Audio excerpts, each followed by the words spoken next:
The live TV, सच सबसे आगे। नमस्कार, आप देख रहे हैं द लाइव टीवी और मैं हूं आपके साथ मुनमुन रहमान। हमास इजराइल जंग के बीच कई मिडिल ईस्ट के देश अपनी प्रतिक्रिया दे रहे हैं और इजराइल की निंदा करते नहीं थक रहे हैं, लेकिन इजराइल लगातार गाजा पट्टी पर बमबारी कर रहा है। इजराइल को लगातार मिडिल ईस्ट के तमाम देशों से एक के बाद एक झटके मिल रहे हैं, या फिर यूं कहें कि बुरी खबर मिल रही है।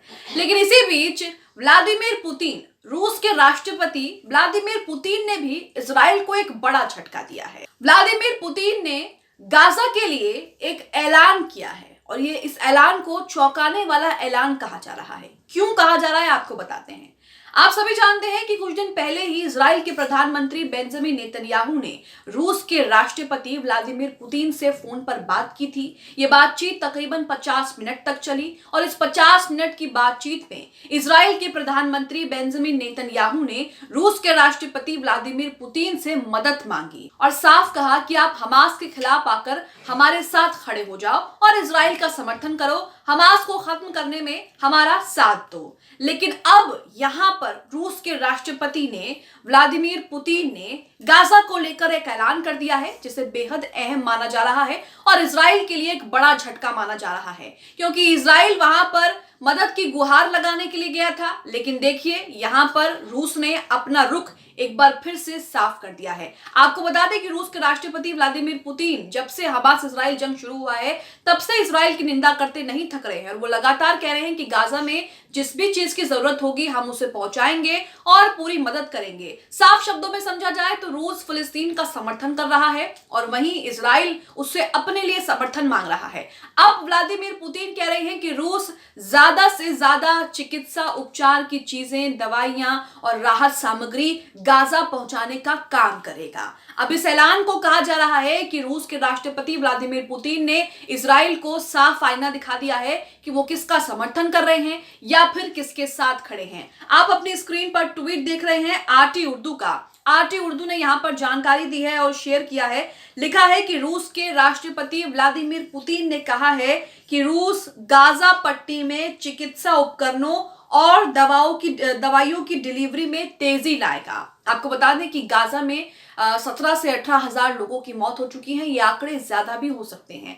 कई ऐसे लोग हैं जो जख्मी हैं, कई ऐसे लोग हैं जो लापता हैं और ये आंकड़े बेहद ही डराने वाले हैं। और लगातार इजराइल गाजा पट्टी पर बमबारी कर रहा है। ऐसे में लगातार वहां पर दवाइयों की और चिकित्सा उपकरणों की कमी हो रही है। वहां पर लगातार जनजीवन जो है वो अस्त व्यस्त है, या फिर यूं कहें कि तबाह हो चुका है। कुछ भी वहां पर नहीं बचा है। ऐसे में तमाम देश जो हैं वो गाजा पट्टी के लिए तमाम चीजें भेज रहे हैं, राहत सामग्री भेज रहे हैं, जिसमें खाने पीने की चीजें हैं, पानी है, सबसे जरूरी चीजें दवाइयां हैं, उपचार उपकरण है। और ये चीजें भारत के साथ साथ रूस भी गाजा पट्टी को भेज रहा है। लेकिन अब रूस ने कह दिया है कि हम चिकित्सा उपकरणों और जो दवाइयां उन्हें भेज रहे हैं उसमें तेजी लाएंगे, यानी कि ज्यादा से ज्यादा दवाइयां जो हैं वो गाजा पट्टी में भेजी जाएंगी। ज्यादा से ज्यादा चिकित्सा उपकरण जो हैं वो गाजा पट्टी में रूस भेजेगा। अब इससे तो आप साफ समझ सकते हैं कि रूस किसका समर्थन कर रहा है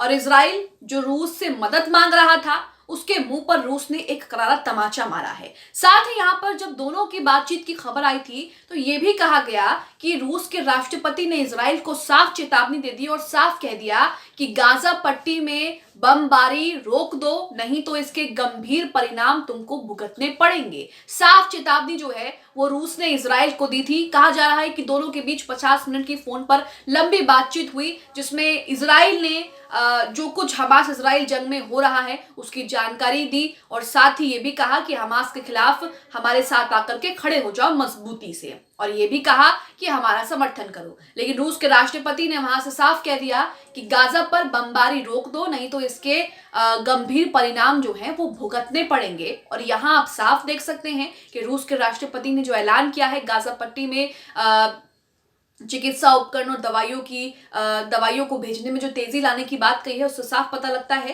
कि उन्होंने अपना रुख एक बार फिर से साफ कर दिया है। इसी के साथ आपको बता देते हैं कि दोनों के बीच क्या बातचीत हुई है। इजराइल के प्रधानमंत्री बेंजामिन नेतन्याहू ने रूस के राष्ट्रपति व्लादिमीर पुतिन से क्या कुछ कहा है। आप अपनी स्क्रीन पर इंडिया टीवी का यह आर्टिकल देख रहे हैं, जिसमें लिखा है कि क्या गाजा में जंग का निकलेगा कोई हल, इजरायली पीएम नेतन्याहू से पुतिन ने की चर्चा। 2 से 4 दिन पुरानी ये खबर है। 2 से 4 दिन पहले ही जो है इजरायली प्रधानमंत्री बेंजामिन नेतन्याहू और पुतिन के बीच फोन पर बातचीत हुई थी और कहा गया कि दोनों के बीच जो बातचीत हुई है वो 50 मिनट तक चली है। यहाँ देखिए लिखा है कि इजराइल और हमास जंग लगातार जारी है। इस जंग पर मिडिल ईस्ट के देश फिलिस्तीन का समर्थन कर रहे हैं, वही अमेरिका, ब्रिटेन जैसे देश जो है वो इजराइल का समर्थन कर रहे हैं। अब यहाँ पर सवाल ये भी खड़ा हुआ था कि जब अमेरिका इजराइल को मदद कर रहा है, इजराइल को लगातार सुरक्षा मुहैया कर रहा है, पैसे दे रहा है, आर्थिक मदद कर रहा है, गोला बारूद हथियार दे रहा है, यहाँ तक कि उसे अपने सैनिक भी दे रहा है, हर जगह से उसको प्रोटेक्ट भी कर रहा है, और उसके बावजूद भी यहाँ पर इजराइल को जो है वो रूस का साथ मांगने की जरूरत पड़ रही है, रूस से बात करने की जरूरत पड़ रही है। आगे लिखा है अमेरिका, ब्रिटेन जैसे देश इजराइल का समर्थन करते हैं। इसी बीच रूस, जो इजराइल हमास जंग में अब तक हमास के प्रति नरम रुख अपनाया हुआ है, कई मौकों पर तो रूस ने इजराइल के आक्रामक रुख की आलोचना भी की है। इसी बीच पीएम बेंजामिन नेतन्याहू ने खुद रूस के राष्ट्रपति व्लादिमीर पुतिन को फोन करके उनसे बातचीत की। इजरायली पीएम ने कई मामलों को लेकर रूसी राष्ट्रपति से अपनी नाराजगी जाहिर की। यहाँ पर इजरायली प्रधानमंत्री बेंजामिन नेतन्याहू ने रूस से उसके खिलाफ आक्रामक रुख अपनाने और उसकी आलोचना करने को लेकर उसे नाराजगी जाहिर की, लेकिन रूस को इससे कोई फर्क नहीं पड़ता, पुतिन को इससे कोई फर्क नहीं पड़ता, और पुतिन ने फोन पर ही साफ साफ कह दिया था कि गाजा पट्टी पर बमबारी रोक दो, नहीं तो उसके गंभीर परिणाम जो है तुम्हें भुगतने पड़ेंगे। इजराइल और हमास में जंग शुरू होने के साथ ही रूस लगातार इजराइल की आलोचना करता रहा है। रूस तो हमास लीडर्स की मेजबानी भी कर चुका है। रूस की इस नीति से इजराइल काफी नाराज भी हुआ। इन सभी घटनाक्रमों के बीच अब नेतन्याहू ने रूसी राष्ट्रपति से फोन पर बातचीत की।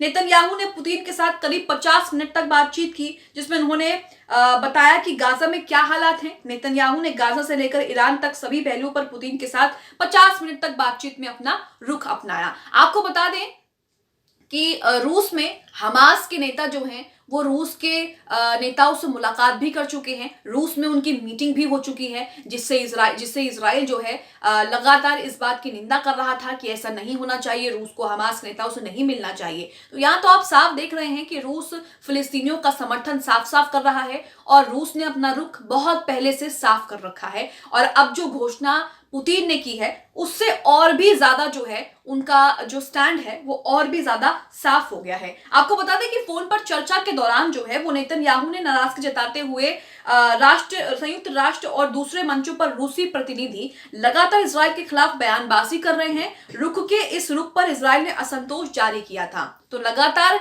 रूस के जो प्रतिनिधि हैं वो अंतर्राष्ट्रीय स्तर पर भी इजराइल की निंदा कर रहे हैं, और खुद रूस के राष्ट्रपति भी कई बार कह चुके हैं कि इजराइल को बमबारी जो है वो रोकनी पड़ेगी, नहीं तो उसके गंभीर परिणाम भुगतने इजराइल को पड़ेंगे। और इसी बीच वो फोन पर बातचीत करके उनसे मदद मांगते हैं कि आप हमारे साथ आकर के खड़े हो जाइए मजबूती से, तो हमें हमास को खत्म करने में जो है वो आसानी होगी। लेकिन रूस ने यहाँ पर जो है अपना स्टैंड जो है वो इस ऐलान से साफ साफ कह दिया है कि हम गाजा में और भी ज्यादा तेजी से जो है मदद पहुंचाएंगे, और वहां पर जो राहत सामग्री है वो वहां पर और भी तेजी से जो है वो पहुंचाएंगे। तो यहाँ आप देख रहे हैं कि इस जंग में इजराइल जो है वो लगातार पिछड़ता जा रहा है, या फिर यूं कहें कि अकेला पड़ता जा रहा है। और जल्द अगर अमेरिका ने भी उसका साथ नहीं छोड़ा तो अमेरिका को भी इन सब चीजों का सामना करना पड़ेगा।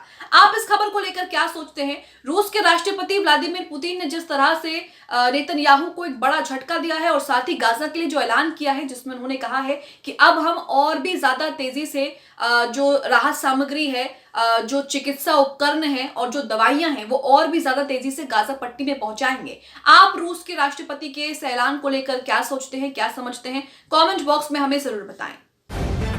द लाइव टीवी, सच सबसे आगे।